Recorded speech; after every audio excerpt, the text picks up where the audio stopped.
जीवनात काही मिळवायचं असेल तर सगळ्यात पहिल्यांदा कानाने बहिरे व्हा. कारण फार मोजकीच माणसं असतात जी तुम्हाला पुढे जाण्यासाठी प्रोत्साहन देतात. नाहीतर बहुतेक लोकांचा प्रयत्न हाच असतो की तुम्ही पुढे जाण्यापासून कसे थांबाल. म्हणूनच जेवढं आवश्यक तेवढंच ऐकता आलं पाहिजे आणि बाकीच्या वेळी तुम्हाला बहिरं बनता आलं पाहिजे. हॅलो वॉरियर्स, मी सुप्रिया आणि तुम्ही पाहत आहात वॉरियर ऑफिसर एज्युकेशनल चॅनल. फक्त लढण्याची नव्हे, जिंकण्याची तयारी. तर आजचं जे लेक्चर आहे याच्यामध्ये आपण वन वर्ड सबस्टिट्यूशनची जी टेस्ट आहे इंग्लिशची, जी मी टेलिग्रामवरती ऑलरेडी सेंड केलेली होती, तर त्या टेस्टचं एक्सप्लेनेशन घेणार आहोत. वन वर्ड सबस्टिट्यूशनची जी टेस्ट होईल ती टोटल असेल तुमच्यासाठी 100 मार्क्सची, म्हणजे आपण 100 क्वेश्चन्स घेणार आहोत. तसं तर यापूर्वीही मी वन वर्ड सबस्टिट्यूशनचे काही व्हिडिओज अपलोड केलेले आहेत, म्हणजे जवळपास तुमचे 200 वर्ड्स जे आहेत ते आपल्या लेक्चर्समधूनच होत आहेत. तर हे जे 100 मार्क्स असतील किंवा 100 क्वेश्चन्स असतील हे तुम्हाला 4 पार्ट्समध्ये मिळतील. म्हणजे पहिली टेस्ट 25 मार्क्सची, then second 25, third 25 and fourth 25 या टाईपमध्ये.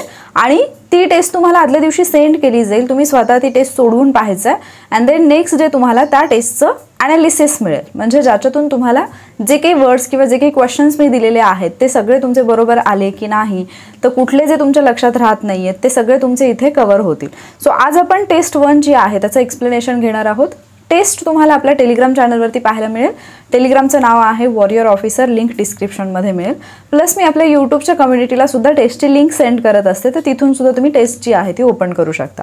दुसरा मुद्दा, प्रत्येक PDF जी माझ्याकडून सेंड केली जाते त्याचा जो पासवर्ड असतो तो वॉरियर ऑफिसर असा असतो आणि तो त्या फाईलच्या खालीच दिलेला असतो. त्यामुळे पासवर्डबद्दल जे वारंवार विचारलं जातं तर त्यांनी केवळ फाईल न उघडता फाईलच्या खाली दिलेल्या सूचना जर वाचल्या तर ते तुमच्यासाठी फायदेशीर राहील.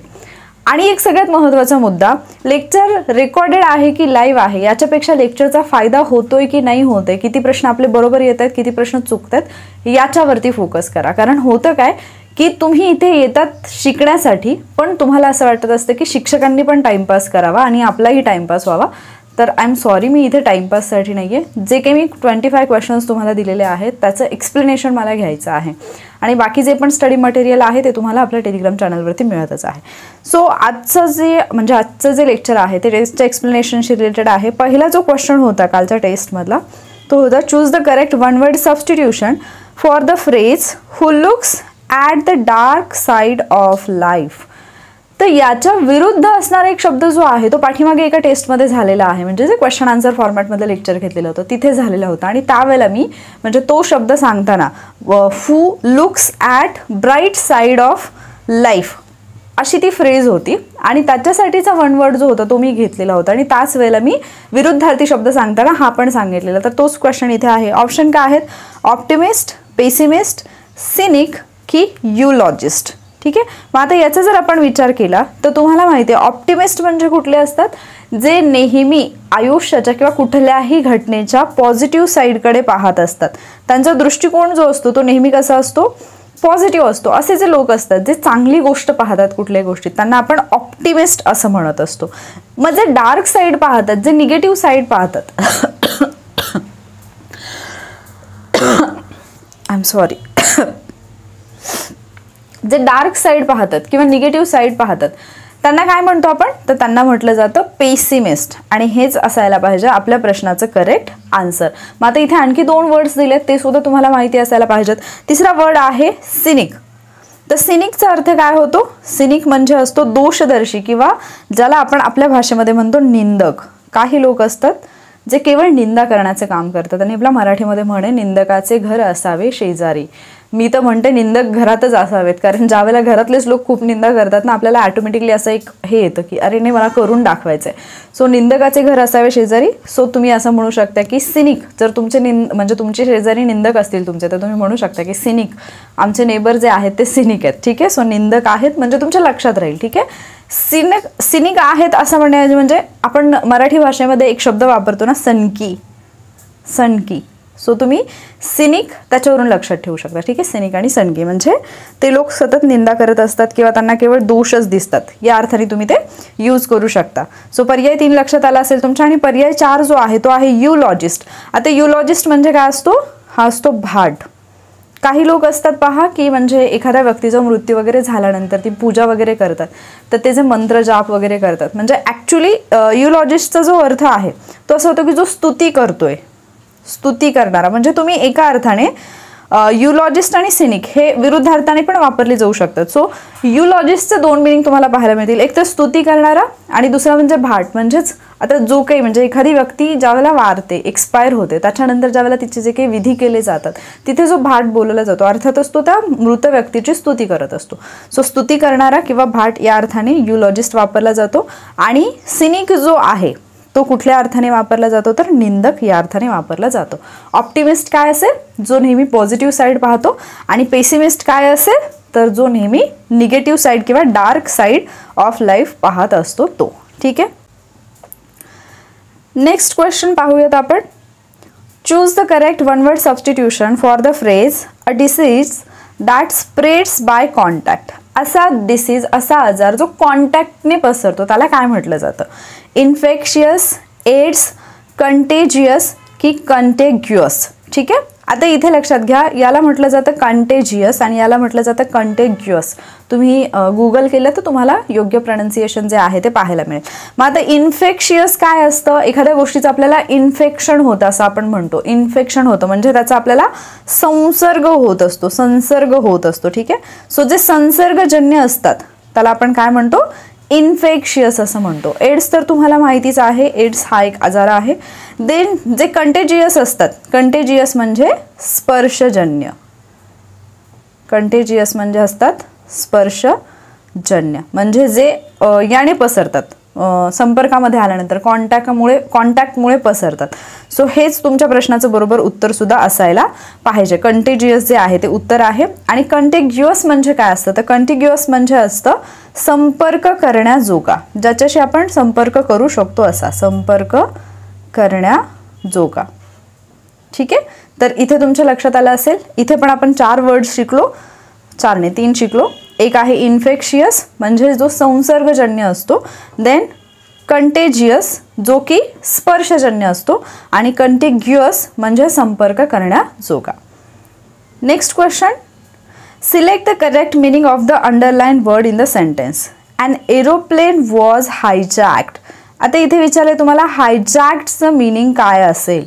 ठीक आहे. करेक्ट मीनिंग ओळखायला सांगितले. आता हायजॅक जरी तुम्हाला हा शब्द माहिती नसेल तरी तुम्ही खूप वेळा मूवीजमध्ये, फिल्ममध्ये हे ऐकलं असेल की हायजॅक केलं म्हणजे काय केलं? डिस्ट्रॉय केलं. डिस्ट्रॉइड म्हणजे काय असतं?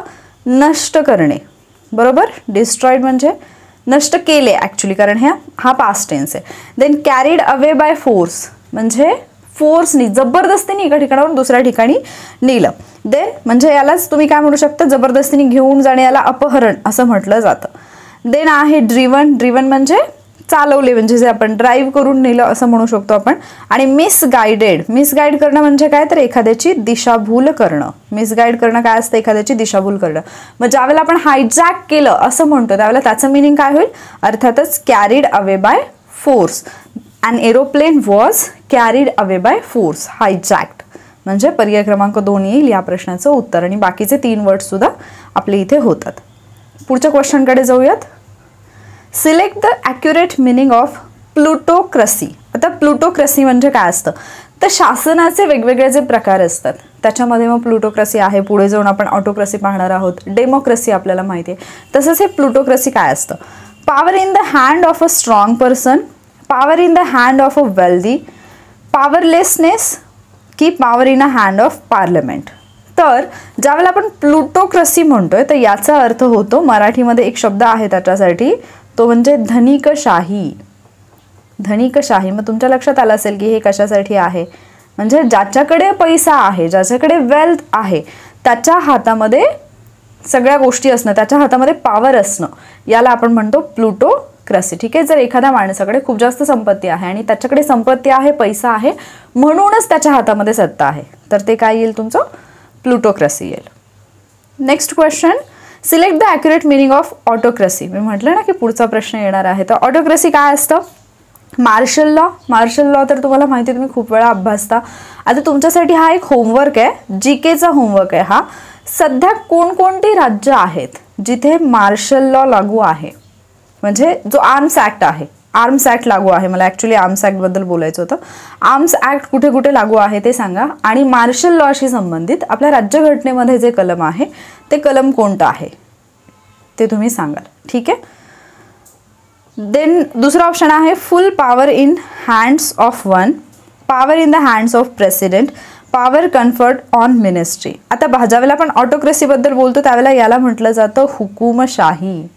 काय म्हटलं जाईल? हुकुमशाही. मग हुकुमशाहीमध्ये हुकुम कोण करतं? तर एकच असतो, म्हणजे हुकुमशहा असं आपण त्याला म्हणतो. आणि जो हुकुमशहा असतो तोच काय करत असतो? सगळं काही त्याच्या मनाप्रमाणे चालवत असतो. So full power in the hands of one, एकाच्याच हातामध्ये सगळी पॉवर असणं, याला तुम्ही काय म्हणता? ऑटोक्रेसी असं म्हणता. Next question, select the accurate meaning of opulent. Opulent म्हणजे काय असं विचारलंय. ऑप्युलंट म्हणजे काय?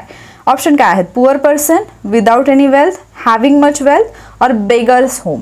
आता पहा, ऑप्युलंट हा एक असा शब्द आहे जो तुम्ही वेगवेगळ्या ठिकाणी वापरू शकता आणि हा तुम्हाला 100% विचारला जाऊ शकतो. प्लस तुम्हाला ऑप्युलंटचा विरुद्धार्थी म्हणजे समानार्थी विरुद्धार्थीमध्ये सुद्धा हा शब्द विचारला जाऊ शकतो. सो जो माणूस अतिशय गरीब असतो त्याला आपण काय म्हणतो? म्हणजे ज्याच्याकडे बिलकुल संपत्ती नाही आहे त्याला आपण म्हणतो डेस्टिट्यूट. विदाउट एनी वेल्थ जो असतो त्याला आपण काय म्हणतो? डेस्टिट्यूट. डेस्टिट्यूट असा त्याच्यासाठी शब्द आहे. आणि मग ऑप्युलंट कोण असतो? याच्या विरुद्ध, ज्याच्याकडे खूप मोठी संपत्ती आहे त्याला आपण म्हणतो ऑप्युलंट. ठीक आहे. म्हणजे पर्याय क्रमांक 3 असेल या प्रश्नाचं उत्तर. ऑप्युलंट म्हणजे काय असेल? हॅव्हिंग मच वेल्थ, ज्याच्याकडे खूप जास्त संपत्ती आहे असा. द नेक्स्ट क्वेश्चन आहे select the accurate meaning of anthropologist. Anthropologist, anthropologist म्हणजे काय असतं? तर अँथ्रोवरूनच तुमच्या लक्षात आलं असेल.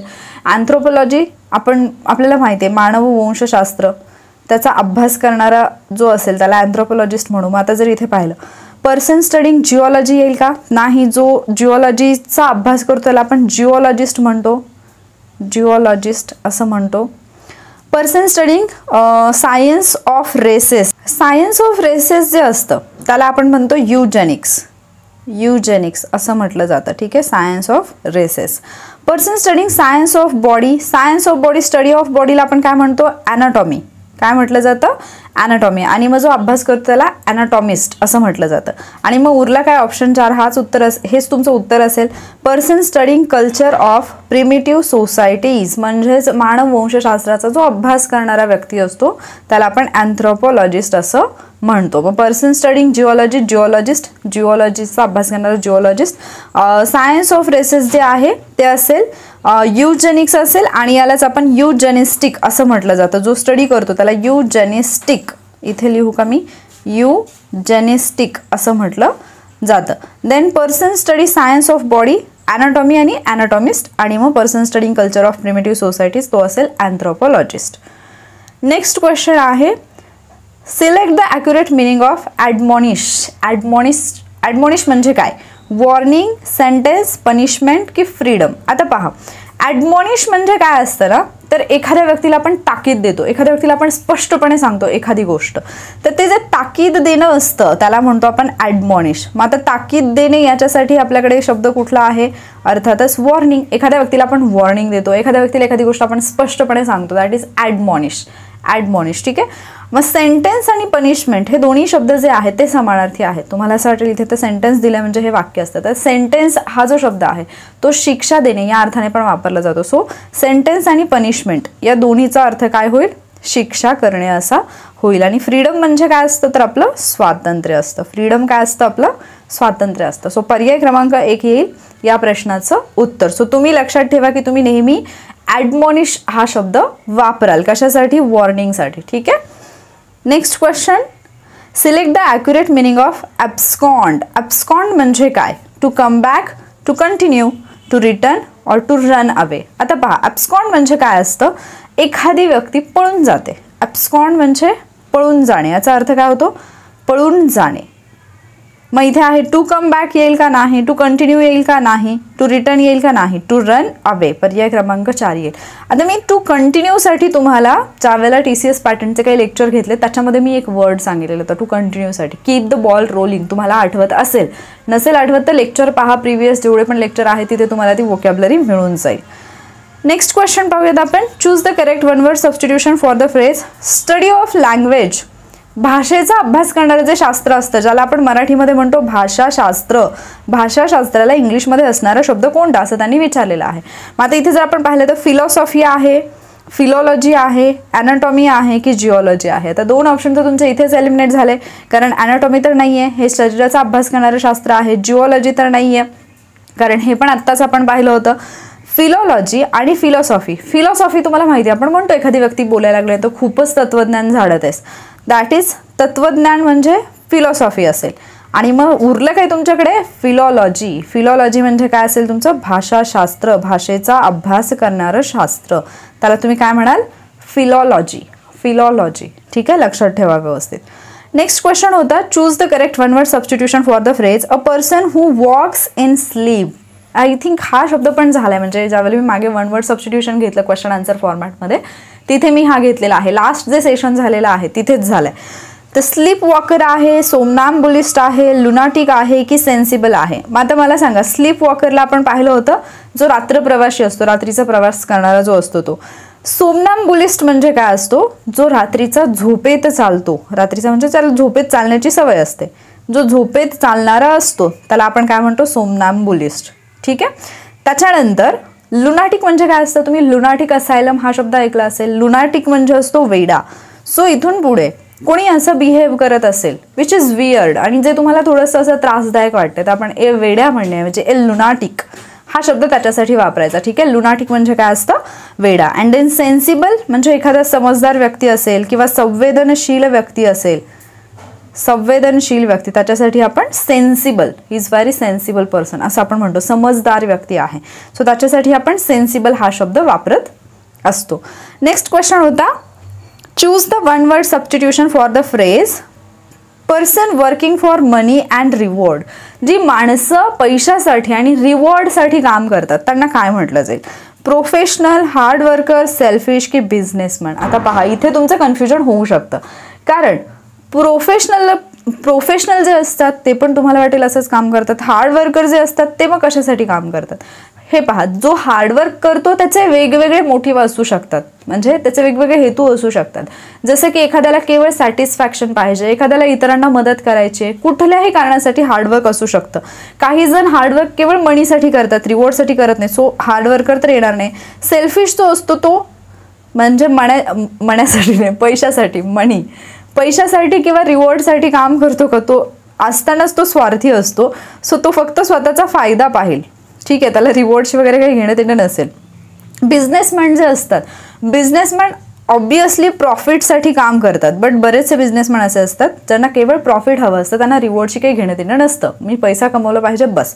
सो हे तीनही वर्ड जे आहेत ते फिट बसत नाहीत. मग उरतो कोण, प्रोफेशनल. आपण पाहतो म्हणतो बघा बऱ्याचदा की एखादी व्यक्ती ती फारच प्रोफेशनल आहे, सो किंवा तुम्हाला तुमच्या लाईफमध्ये काय अचीव्ह करायचं किंवा तुम्ही एखाद्या ठिकाणी काम करताय तर तुम्ही प्रोफेशनल असायला हवं, जर तुम्हाला प्रोग्रेस करायची असेल तर, असं पण आपण म्हणतो.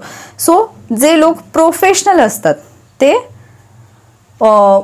मनी म्हणजे they work for money and also reward. So याचं उत्तर जे आहे ते यायला पाहिजे पर्याय क्रमांक 1, प्रोफेशनल. ठीक आहे. देन नेक्स्ट क्वेश्चन कुठला होता, नेक्स्ट क्वेश्चन होता choose the correct one word substitution for the phrase one who walks on his feet. जो स्वतःच्या पायावरती चालतो त्याला काय म्हटलं जातं. तुम्ही म्हणाला आपण दुसऱ्याच्या पायावरती थोडीच चालतो. हा म्हणजे यांना असं म्हणायचं की जो पायी जातो, पायी चालणारा, किंवा ज्याला आपण काय म्हणतो पादचारी, मराठीमध्ये आपण पादचारी म्हणतो ना, त्याच्यासाठी कुठला शब्द आहे असं त्यांना विचारायचं आहे. मग आता जर आपण इथे पाहिलं इनसॉल्व्हंट आहे, पेडेस्ट्रियन आहे, वॉकर आहे की पेसिमिस्ट आहे. आता याच्यामधला पेसिमिस्ट तुम्ही ऑलरेडी हे कराल, एलिमिनेट कराल, कारण इथे आपण पाहिलं होतं की जो डार्क साईड ऑफ लाईफकडे नेहमी पाहत असतो त्याला आपण काय म्हणाल, त्याला तुम्ही काय म्हणाल, पेसिमिस्ट म्हणाल. त्यामुळे हे नाही, वॉकर तर येणारच नाही अर्थातच. तर पेडेस्ट्रियन जो असतो त्याला आपण म्हणतो पादचारी, म्हणजे जो पायी चालत असतो त्याला पेडेस्ट्रियन असं म्हटलं जातं. देन इनसॉल्व्हंट हा एक शब्द आहे. इनसॉल्व्हंट म्हणजे काय असतं मराठीमध्ये, ज्याला आपण दिवाळखोर असं म्हणतो. दिवाळखोर म्हणजे एखादी व्यक्ती आहे तिने कर्ज वगैरे काढले भरपूर पण तिला ते फेडणं नाही होते, that is insolvent. Next question choose the correct one word substitution for the phrase murder of human being. आता पहा, याच्या पूर्वी जे लेक्चर घेतले त्याच्यामध्ये मी murder of human being, murder of mother, murder of father, murder of sister, murder of brother, then murder of king. त्याच्यानंतर आणखी असे बरेचसे शब्द घेतलेत. सो ते जर पाहिले नसतील तर ते प्लीज पाहून घ्या, कारण ते शब्द जे आहेत ना साईडवाले ते खूप वेळा विचारले जातात आणि म्हणून ते एकदाच त्याची लिस्ट ठेवा आणि ती रिवाईज करा 2-3 वेळा, ते तुमच्या लक्षात राहून जातील. सो जो ह्युमन बिईंगचा मर्डर करतो त्याला काय म्हटलं जातं? किलर. अर्थातच किलर म्हणजे खुनी असतो, पण तो फक्त ह्युमन बिईंगचा आणि कुठलाही खुनी असू शकतो. मर्डर म्हणजे अर्थातच खून असतो. सुसाईड म्हणजे काय असते? आत्महत्या असते. सुसाईड काय असतं? आत्महत्या असते. मग उरलं काय आपल्याकडे? होमिसाईड. होमिसाईड म्हणजेच murder of human being. So पर्याय क्रमांक 4 असायला पाहिजे या प्रश्नाचं बरोबर उत्तर. जे मी सांगते ते समजते की नाही हे मला सांगा आणि तुमचे शेवटी म्हणजे प्रश्न झाल्यानंतर मला सांगा कन्फर्म की तुम्ही जे काही 25 मार्क्सचा पेपर सोडवला याच्यामध्ये तुमचे किती करेक्ट आले. कारण आपण पुढचे जे 3 पार्ट घेणार आहोत ते तुमचे 100 क्वेश्चन्स होतील. सो वोकॅब्लरीमध्ये 1 वर्ड सबस्टिट्यूशनचे 100 पैकी तुमचे किती बरोबर आले याच्यावरून तुम्हाला एक अंदाज येईल की आपली वोकॅब्लरी किती स्ट्रॉंग आहे. आणि जरी चुकले असतील, जास्त बरोबर नसतील आले तरी किमान तुमचे हे जे काही 100 वर्ड्स होते त्याच्यावरून तुम्हाला आयडिया येईल की हां बाबा माझं होत आहे किमान. ठीक आहे की म्हणजे जे वर्ड्स मला माहिती नव्हते, माझे खूप चुकले, पण किमान ती नवीन वोकॅब्लरी ॲड झाली, ती तरी किमान माझ्या हातात चुकणार नाही. ठीक आहे. Next question. Choose the correct 1 word substitution for the phrase a thing which is not soluble. जी म्हणजे हे होत नाही, विरघळत नाही, जी मिक्स होत नाही, त्या वस्तूला काय म्हणतात? A thing which is not soluble. Insolvent, colloid, insoluble की क्रिस्टल. आता हा सायन्सशी रिलेटेड असणारा वर्ड आहे, जे सायन्स बॅकग्राऊंडचे आहेत किंवा जे स्टडी करतात इंग्लिश आणि मराठी या दोन्ही लँग्वेजमध्ये जीकेचा स्टडी, त्यांना हे 100% येत असणार. तर इनसॉल्व्हेंट आत्ताच आपण पाहिलेले हे असतात दिवाळखोर. इनसॉल्व्हेंट कोण असतात? दिवाळखोर म्हणजे ज्याच्याकडे काय म्हणायचं त्याला, ज्याच्याकडे स्वतःचं कर्ज फेडण्यासाठी पैसे नाही आहेत, मग त्या लोकांना आपण काय म्हणतो? दिवाळखोर म्हणतो. कोलाइड काय असतं? कोलाइड तुम्ही शिकलेला आहात सायन्समध्ये, हे असतं मिश्रण. कोलाइड म्हणजे मिश्रण. मग इनसॉल्युबल म्हणजे काय असतं? अद्राव्य, जे की द्रवामध्ये विरघळत नाही, त्याला तुम्ही इनसोल्युबल असं म्हणता. हेच तुमचं उत्तर असायला पाहिजे. आणि चौथा ऑप्शन आहे क्रिस्टल. क्रिस्टल म्हणजे काय असतात? स्फटिक. स्फटिक म्हणजे डायमंड. डायमंड हा एक क्रिस्टल आहे, तर स्फटिक. ठीक आहे. पर्याय क्रमांक 3 असेल या प्रश्नाचं बरोबर उत्तर.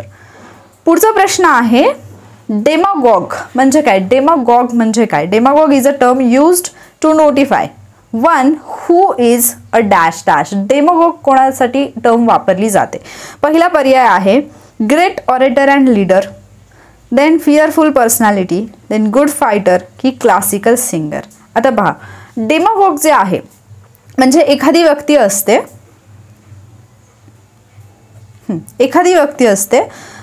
जी ग्रेट ऑरेटर आणि नेता म्हणजे एखादी व्यक्ती आहे जो नेता आहे, ग्रेट ऑरेटर आहे आणि लीडर आहे. त्याच्यानंतर फिअरफुल पर्सनॅलिटी म्हणजे जी भीतीदायक व्यक्ती असते त्याच्यासाठी आपण फिअरफुल पर्सनॅलिटी वापरतो. गुड फायटर म्हणजे एक चांगला योद्धा. आणि देन क्लासिकल सिंगर म्हणजे जो शास्त्रीय गायक असतो तो. आता डेमागॉग म्हणजे काय असतं? डेमागॉग ही जी संज्ञा आहे ती वापरली जाते ॲक्च्युली ढोंगी नेता जो असतो ना, ढोंगी नेता म्हणजे जो खूप मोठी मोठी आश्वासनं देतो किंवा खोटी खोटी आश्वासनं देतो, त्यांना आपण ढोंगी नेता म्हणतो, त्यांच्यासाठी वापरला जातो. मग इथे जर तुम्ही पाहिलं डेमागॉग ही जी टर्म आहे ती कोणासाठी वापरली जाईल? ग्रेट ऑरेटर अँड लीडर याच्यासाठीही वापरली जाईल. कारण ग्रेट ऑरेटर आणि जो म्हणजे लीडर याला आपण नेता असं म्हणतो. मग जो नेता आहे जो असं वागतोय की जो ढोंगीपणा करतोय त्याच्यासाठी आपण काय वापरू? डेमागॉग. आणि तुम्हाला तेच विचारलंय की demagogue is a term used to notify one who is dash dash, one who is great orator and leader असं येईल. द नेक्स्ट आहे choose the correct 1 word substitution for the phrase a person who has no money to pay off his debts. मी आत्ताच सांगितलं ज्याच्याकडे स्वतःचं कर्ज फेडण्यासाठी पैसे नाही आहेत त्याला काय म्हणाल तुम्ही? पॉपर, बेगर, इन्सॉल्व्हंट की डेप्टर. तर अर्थातच ज्याच्याकडे स्वतःचं कर्ज फेडण्यासाठी पैसे नाही आहेत त्याला आपण म्हणतो इन्सॉल्व्हंट. मराठीमध्ये दिवाळखोर, दिवालिया, हिंदीमध्ये दिवालिया. सो दिवाळखोर. आता इथे दुसरा शब्द दिलाय पॉपर. पॉपर म्हणजे कोण असतो? अत्यंत दरिद्री माणूस. अत्यंत दरिद्री माणूस. ठीक आहे. म्हणजे हा शब्द भिकारी या अर्थाने पण वापरला जातो किंवा ज्याची खूपच गरीब म्हणजे अत्यंत दरिद्री जो माणूस आहे, दारिद्र्यात खितपत पडलेला, त्याच्यासाठी पॉपर हा शब्द वापरला जातो. बेगर तर तुम्हाला माहितीच आहे, बेगर म्हणजे असतो भिकारी. आणि डेप्टर म्हणजे असतो ऋणको, म्हणजे ज्याने कर्ज घेतलेलं आहे तो असतो ऋणको, आणि जर तो फेडू नाही शकला तर तो काय बनतो, दिवाळखोर बनतो. ठीक आहे. नेक्स्ट क्वेश्चन आहे, give one word substitution for the following. The man who receives guest, जे गेस्टला रिसिव्ह करतात म्हणजे घेतात का, हा म्हणजे आपण म्हणतो ना घ्यायला जा, पाहुणे आलेत त्यांना घ्यायला जा. सो घ्यायला जाणं, त्यांना वेलकम करणं, हे काम करणारी जी व्यक्ती आहे त्या व्यक्तीला काय म्हणतात, होस्ट, ओनर, मास्टर की गेस्ट. अर्थात गेस्ट म्हणजे पाहुणे असतील, हे तर आलेत, यांना तर घ्यायला जायचंय. मास्टर तर असणार नाही.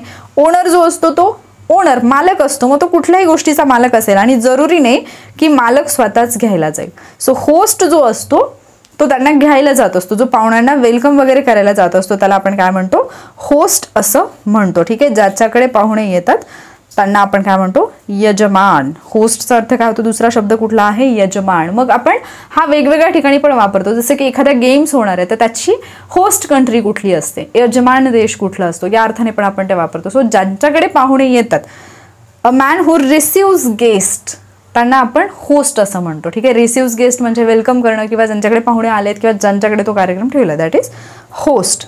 द नेक्स्ट क्वेश्चन आहे, choose the correct one word substitution for the phrase one who eats anything. जो काहीही खातो किंवा एव्हरीथिंग असं पाहिजे, जो सर्व काही खातो, म्हणजे अशी व्यक्ती हू इट्स एनिथिंग. हर्बिवोरस, इथे थोडंसं स्पेलिंग मिस्टेक झालेलं आहे, इथे असायला पाहिजे पिसिवोरस. ठीक आहे. पिसिवोरस असा वर्ड असेल हा, थोडंसं तेवढं करेक्शन करून घ्या. वोरस, एक मिनिट, अरे यार एक मिनिट, स्क्रीन बंद होईल मे बी. तर पिसिवोरसचं जे स्पेलिंग आहे ते असं आहे. ठीक आहे. पिसिवोरस. हर्बिवोरस सेकंड ऑप्शन होता पिसिवोरस, देन होता कार्निवोरस आणि ओमनिवोरस, हे 4 वर्ड्स आहेत. मग आता हर्बिवोरस जो आहे तो आपण पाहिलेला आहे. हर्बिवोरस कोण असतो, शाकाहारी.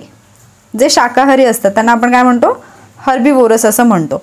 पिसिवोरस कोण असतात, जे मत्स्य खातात, जे मासे खातात. ठीक आहे. मत्स्यभक्षी असं त्यांना म्हटलं जातं. सो तुमच्या जर लक्षात राहत नसेल तर तुम्ही पिसी आणि फिश हे 2 वर्ड्स लक्षात ठेवू शकता. पिसी फिश. ठीक आहे, असं लक्षात ठेवू शकता. देन कार्निवोरस कोण असतात, कार्निवोरस बद्दल आपण परवाच पाहिलं होतं. कार्निवोरस असतात मांसभक्षक, मांसभक्षी जे असतात त्यांना आपण कार्निवोरस म्हणतो. आणि मग ओमनिवोरस कोण मिळाले, ओमनीचा अर्थच होतो सर्व, ओमनीचा अर्थच होतो सर्व. सो जो सर्वाहारी आहे, सर्व काही खाणारा आहे, त्याला आपण ओमनिवोरस असं म्हणू.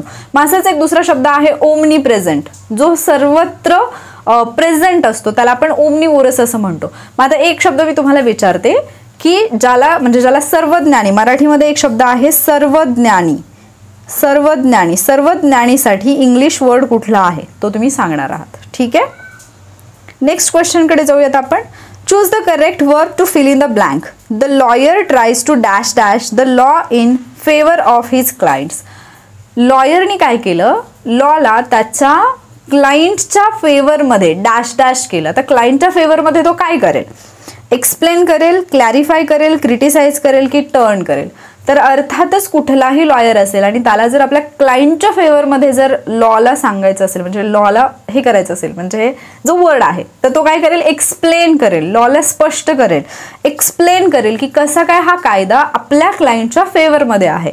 सो एक्सप्लेन हे यायला पाहिजे उत्तर. क्लॅरिफाय म्हणजे स्पष्ट करणे असेल, क्रिटिसाइज म्हणजे अर्थातच टीका करणे असेल, तो का कायद्यावरती टीका करेल आपल्या क्लायंटच्या फेवरमध्ये, नाही करणार.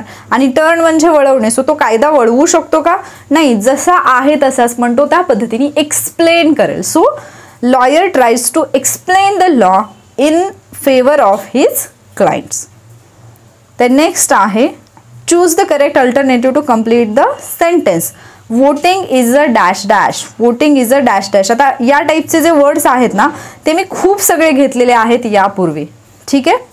म्हणजे एक लेक्चरच घेतले जिथे खूप सगळे कन्फ्युजिंग वर्ड्स घेतलेले आहेत. मग तो राईटचा असेल किंवा क्विटचा असेल किंवा आय थिंक टेलचा असेल, असे खूप सगळे वर्ड्स घेतलेत जिथे की स्पेलिंग वेगळे असतात पण त्याचं प्रोनाऊन्सिएशन सेम असतं आणि असे वर्ड्स तुम्हाला नेहमी कन्फ्यूज करतात आणि असे वर्ड्स विचारले जातात. जसं सिमेंट्री, 2 शब्द आहेत सिमेंट्री. सिमेंट्री म्हणजे एक असतं स्मशान आणि सिमेंट्री म्हणजे असते आपली सममिती. सो त्यांचं स्पेलिंग वेगळं येतं पण त्याचा उच्चार सारखा येतो. तर असे वर्ड्स जे आहेत त्याचे एक सेपरेट लेक्चर मी घेतले, हवं तर त्याची लिंक मी तुम्हाला एंड स्क्रीनला देईन किंवा आय बटनमध्ये देईन. तो व्हिडिओ न चुकता पहा, कारण ते वर्ड्स तुम्हाला खूप हेल्पफुल ठरतील आणि जर नाही आले तर तेच तुमचे मार्क्स घालवतील सुद्धा. सो इथे तुम्हाला विचारलंय voting is a right right right की राईट. आता इथे जे 4 राईट्स दिलेले आहेत ते कुठले आहेत?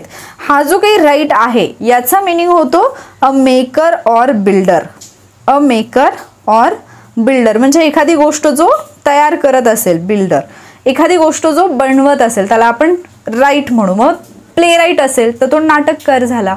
एखादं जर प्ले राईट असेल किंवा शिप राईट असेल तर जो जहाज बनवणारा आहे त्याच्यासाठी पण आपण राईट हा शब्द वापरतो. ज्यावेळेला आपण प्ले राईट म्हणतो त्यावेळेला त्याची स्पेलिंग PLAYWRIGHT अशी असते.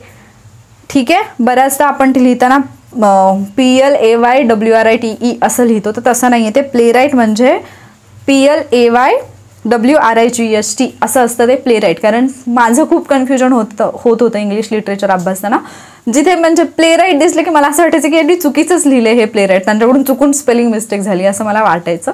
बट देन मग ज्यावेळेला सर्च केलं तेव्हा लक्षात आलं की राईट हा एक शब्द आहे जो बिल्डर किंवा मेकरसाठी वापरला जातो. देन सेकंड वर्ड आहे राईट, RIGHT. राईटचा अर्थ 2 पद्धतीने होतो. एक राईट असतो हक्क आणि दुसरा जो राईट असतो त्याचा त्याचा अर्थ होतो बरोबर. म्हणजे जे आपण तुम्ही जर उत्तर दिलं ते म्हणते right, it is right. So right हा 2 अर्थाने वापरला जाईल. एक तर असेल तुमचा अधिकार किंवा दुसरा असेल बरोबर. आणखी एक राईटचा अर्थ आहे, तो कुठला तुम्ही मला सांगणार आहात कमेंटमध्ये. ठीक आहे, तिसऱ्या वेळेला आपण राईट वापरतो. देन आहे राईट, RITE. हाच वर्ड होता त्या क्वेश्चनमध्ये जे मी क्वेश्चन घेतले. तर हा जो राईट असतो या असतात आपल्या ज्या रूढी परंपरा असतात ना त्या असतात राईट. म्हणजे लग्नामधल्या वगैरे ज्या परंपरा आहेत किंवा आपल्या संस्कृतीमध्ये ज्या आपण रूढी परंपरा चालत आल्या त्यांना आपण राईट असं म्हणतो. आणि देन WRITE राईट म्हणजे काय असेल, जे मी आत्ता स्क्रीनवरती करत आहे दॅट इज लिहिणे, राईट. ठीक आहे, नेक्स्ट क्वेश्चन आहे choose the correct one word substitution for the phrase the practice of marrying more than one man at a time. अशी पद्धती जिथे एकापेक्षा अधिक पुरुषांसोबत ॲट अ टाइम लग्न केलं जातं त्याला काय म्हटलं जातं? पॉलिगॅमी, मॅट्रिमोनी, पॉलिएंड्री की मोनोगॅमी. आता इथे एक गोष्ट लक्षात घ्या की एक शब्द तर तुम्हाला डेफिनेटली माहिती असेल. मोनो म्हणजे असतं सिंगल, आणि पॉली म्हणजे असतं अनेक. बरोबर, पॉली म्हणजे असतं अनेक. सो जर तुमच्या शब्दामध्ये मोनो असेल तर तो ऑप्शन तुमचा गेला. तुमचं जे उत्तर आहे ते एकतर पॉलिएंड्री असेल किंवा पॉलिगॅमी असेल, या दोन्हीपैकी एक असेल. मग आता याच्यामध्ये पण एक गोष्ट लक्षात घ्या, मॅट्रिमोनी जे आहे ते तर तुम्ही खूप वेळा मॅट्रिमोनी साईट्स ज्या आहेत तर तुम्ही खूप वेळा ऐकलेलं असेल. त्याच्यामुळे मॅट्रिमोनी तर तुम्हाला माहिती आहे की मॅट्रिमोनी म्हणजे काय असतं, बिईंग मॅरिड, म्हणजे the state of being married, विवाहित असण्याची स्टेट, त्याला तुम्ही काय म्हणाल, मॅट्रिमोनी म्हणाल. सो तुमचे 2 ऑप्शन तर गेले. आता उरतो प्रश्न पॉलिगॅमी आणि पॉलिएंड्रीमध्ये. तर पॉलिगॅमी काय असतं, जिथे बहुविवाह करण्याची पद्धती असते. मग ते पुरुषांसाठी आणि स्त्रियांसाठी दोघांसाठीही लागू होतं. एकापेक्षा जास्त नवरे किंवा बायका असणं, दॅट इज पॉलिगॅमी. मग पॉलिएंड्री काय असेल, तर पॉलिएंड्री असतं बहुपतित्व. काय असतं, बहुपतित्व म्हणजे एकापेक्षा जास्त पती असणे, एकापेक्षा जास्त पुरुषांशी लग्न करणं, that is polyandry. The next question आहे choose the correct one word substitution for the phrase a remedy for all diseases. आणि हे मी तुम्हाला सांगितलेलं होतं ज्यावेळेला एक लेक्चर घेतलेलं त्याच्यामध्ये मी मराठी शब्द घेतला होता रामबाण, आणि त्याच्यासाठी मी तुम्हाला होमवर्क दिला होता की याचा इंग्लिशमधला जो शब्द आहे तो खूप वेळा विचारला जातो, जो तुम्हाला माहितीच असायला पाहिजे. मग इथे जे दिलेलं आहे ते जर तुम्ही पाहिलं तर इथे जे ऑप्शन दिलेले आहेत, एक ऑप्शन आहे पॅनसिया, दुसरा आहे मेडिसिया, तिसरा आहे रेमेडिया आणि चौथा आहे क्युअर. तर अर्थातच रेमेडी फॉर ऑल डिसीजेस, ज्याला आपण मराठीमध्ये म्हणतो रामबाण उपाय किंवा अचूक उपाय, त्याच्यासाठी इंग्लिशमध्ये शब्द आहे पॅनसिया, PANACEA. हा वर्ड ॲज इट इज लक्षात ठेवा, खूप इम्पॉर्टंट आहे आणि खूप वेगळ्या वेगळ्या एक्झामसाठी हा वारंवार विचारलेला आहे. सो पर्याय क्रमांक 1 असेल या प्रश्नाचं बरोबर उत्तर. द नेक्स्ट क्वेश्चन आहे choose the correct one word substitution for the phrase government in which all religions are honoured. म्हणजे प्रत्येक धर्माला एक मान दिला जातो किंवा सगळे धर्म एकत्रित आहेत अशा कंट्रीला काय म्हटलं जातं? आपली कंट्री आहे अशी. ठीक आहे, मग आता इथे जर आपण पाहिलं जेनेटिक, सेक्युलर, कॅथलिक की ॲसेटिक. मग आता याच्यामध्ये मला सांगा कॅथोलिक. जेनेटिक म्हणजे काय असेल? जेनेटिक तर तुम्हाला हा शब्द पाठच असेल. हे असतं अनुवंशिक. जेनेटिक काय असतं? अनुवंशिक. तर त्या कंट्रीला आपण अनुवंशिक तर म्हणणार नाही, त्यामुळे हे तर गेलं. सेक्युलर अर्थातच म्हणजेच धर्मनिरपेक्ष. धर्मनिरपेक्ष हे आपल्या याच्यामध्ये सुद्धा आहे. आपली प्रस्तावना जी आहे राज्यघटनेची त्याच्यामध्ये आपण म्हणतो सेक्युलर. तर सेक्युलर कंट्री म्हणजे धर्मनिरपेक्ष राष्ट्र आहे. देन ॲसेटिक जे असतं, ॲसेटिक म्हणजे असतात संन्यासी किंवा जे विरक्त असतात, जे म्हणजे संसारापासून किंवा हे लग्न बिग्न या सगळ्या गोष्टीपासून दूर राहणारे जे आहेत, संन्यासी किंवा विरक्त, यांच्यासाठी हा शब्द वापरला जाईल ॲसेटिक. आणि उरतो कुठला मग? कॅथोलिक. कॅथोलिक म्हणजे सार्वत्रिक, सर्वंकष किंवा सार्वत्रिक या अर्थाने वापरला जातो कॅथोलिक हा शब्द. सो हा जो प्रश्न होता government in which all religions are honoured, याला आपण म्हणतो सेक्युलर. हा शब्द व्यवस्थित लक्षात ठेवा. नेक्स्ट क्वेश्चन आहे choose the correct one word substitution for the phrase a person suffering from nervous breakdown. एखाद्या व्यक्तीचं नर्वस ब्रेकडाऊन होणं म्हणजे मज्जासंस्थाविषयक आजार होणं, त्याच्यासाठी कुठला शब्द वापरला जातो? हा शेवटचा प्रश्न असेल. पहिला शब्द आहे इक्सेंट्रिक, दुसरा आहे न्यूरोटिक, तिसरा आहे लुनेट आणि चौथा आहे नर्वस. ठीक आहे. मग आता इथे पहा, जर एखादी व्यक्ती असेल जी नर्वस ब्रेकडाऊन पासून जर म्हणजे नर्वस ब्रेकडाऊन मधून जर ती सफर करत असेल तर याच्यासाठी शब्द जो वापरला जातो दॅट इज न्यूरोटिक. कुठला शब्द वापरला जातो? न्यूरोटिक. मग आता इथे पहिला शब्द दिलाय इक्सेंट्रिक. इक्सेंट्रिक म्हणजे असते विचित्र व्यक्ती, विचित्र व्यक्ती. आणि दुसरा एक शब्द आहे इसेंट्रिक, तो फाइंड आउट करा आणि त्याचं मिनिंग मला सांगा. ठीक आहे. इक्सेंट्रिक म्हणजे असेल विचित्र व्यक्ती, न्यूरोटिक म्हणजे अतिसंवेदनशील किंवा जे नर्वस ब्रेकडाऊनशी रिलेटेड असेल त्या गोष्टीला तुम्ही काय म्हणाल? न्यूरोटिक म्हणाल. देन इथे जो दिलेला आहे नर्वस, नर्वसचा अर्थ असेल आपण जो वापरतो तो चिंताग्रस्त, चिंताग्रस्त. ठीक आहे. तर या लेक्चरमध्ये आपण वन वर्ड सबस्टिट्यूशन मधले 25 क्वेश्चन्स पाहिलेले आहेत. बट क्वेश्चन्स जरी तुम्हाला 25 दिसत असतील तरी प्रत्येक क्वेश्चनमध्ये काही एक्स्ट्राचे वर्ड्स अशा पद्धतीने तुमचे खूप वर्ड्स झालेले आहेत. मोर दॅन तुमचे 40 वर्ड्स तर इथेच झालेले आहेत, इझिली झालेत मोर दॅन 40 वर्ड्स. सो तुम्हाला जर हा जो काही उपक्रम सुरू आहे तो जर तुम्हाला फायदेशीर वाटत असेल, जर तो तुम्हाला वाटत असेल की हेल्पफुल आहे, काहीतरी फायदा होतोय, तर तुमचं काम काय आहे? सगळ्यात महत्त्वाचं पहिलं काम हे म्हणजे याच्यानंतर येणारी जी टेस्ट 2 असेल जी तुम्हाला टेलिग्राम चॅनलवरती मिळेल, ती टेस्ट जॉईन करायची आणि त्या टेस्टचं स्वतः सोल्युशन करायचं, म्हणजे सोडवायची ती टेस्ट. अँड देन ॲनालिसिसचा व्हिडिओ पाहायचा आणि पाहायचं किती बरोबर आले, किती चुकले, तुमचे मार्क्स किती येतात. आणि जे चुकलेत ते परत आल्यानंतर चुकू नयेत, म्हणजे परत जेव्हा एक्झाममध्ये असा प्रश्न येईल त्यावेळेला तो चुकू नये याच्यासाठी त्या प्रश्नांची तयारी करणं हे तुमचं पहिलं काम. दुसरं काम काय? जर व्हिडिओ हेल्पफुल वाटत असला तर लाईक करा आणि प्लीज शेअर पण करा. म्हणजे मग जसं मी आधी पण म्हटलं की ज्यावेळेला जास्त स्टुडंट पाहतात आणि फीडबॅक येतो त्यावेळेला करायला पण मजा येते. त्याच्यामुळे मग जर तुम्ही व्हिडिओ शेअर केला, लाईक केला तर मला पण अर्थात असं वाटेल की हा स्टुडंटना फायदा होतोय. आणखी टेस्ट घ्यायला काही हरकत नाही आहे. सो टेस्टच्या फॉर्मॅटमध्ये ॲटलिस्ट वन वर्ड सबस्टिट्यूशन तर घेते. माझा विचार सुरू आहे टेन्सचं एक असंच घ्यायचं आहे. अँड देन आपलं एक राहिलेलं आहे डायरेक्ट इनडायरेक्ट, ज्याच्यासाठी खूप कमेंट आलेले आहेत मला. सो डायरेक्ट इनडायरेक्ट जे आहे रिपोर्टेड स्पीच जे आहे त्याच्यावरचं एखादं लेक्चर जे आहे ते घेऊन येण्याचा मी विचार करते. तेही मी लवकरच घेईन. बट त्याचा पण मी असंच विचार करते की आधी टेस्ट घेईन, देन त्याच्या एक्सप्लेनेशनच्या फॉर्मॅटमध्ये व्हिडिओ घेईन. सो टेस्ट कुठे मिळतात हा जर प्रश्न असेल तर आपला टेलिग्राम चॅनल आहे, लिंक डिस्क्रिप्शनमध्ये मिळेल, तिथे तुम्हाला टेस्ट मिळतात. प्लस बाकी खूप सगळं स्टडी मटेरियल किंवा आवश्यक गोष्टी पण मिळतात. PCMCच्या ज्या आत्ता झालेल्या एक्झाम आहेत त्याच्यातले मराठी, इंग्लिश असेल, सामान्य ज्ञान असेल आणि गणित बुद्धिमत्ता असेल तर त्याचे क्वेश्चन जे आहेत, क्वेश्चन पेपर ते एकत्रित असं तुम्हाला मी तिथे सेंड करून दिलेले आहेत. ते क्वेश्चन पेपर पण पहा, कारण रिसेंटली TCSने घेतलेली ती एक्झाम आहे. सो त्याच्यातून तुमची खूप जास्त मोठ्या प्रमाणावरती आणि चांगल्या पद्धतीने तयारी होईल. त्यामुळे तिथे जॉईन करा, म्हणजे ते टेस्ट पहा. ती टेस्ट पाहाल तर तुम्हाला ते फायद्यातच राहील, सॉल्व्ह कराल ती टेस्ट. ठीक आहे. आणि जर हा उपक्रम युजफुल वाटत असेल, तुम्ही चॅनलवरती आहात पण सबस्क्राईब नाही केलं तर सबस्क्राईब पण करून घ्या, म्हणजे पुढचे जे पण लेक्चर येतील त्याचं नोटिफिकेशन तुम्हाला लवकरात लवकर मिळेल. आणि परत एकदा सांगते, लेक्चर आवडलं असेल तर लाईक आणि शेअर नक्की करा. पुढच्या व्हिडिओमध्ये भेटूयात. थँक्यू.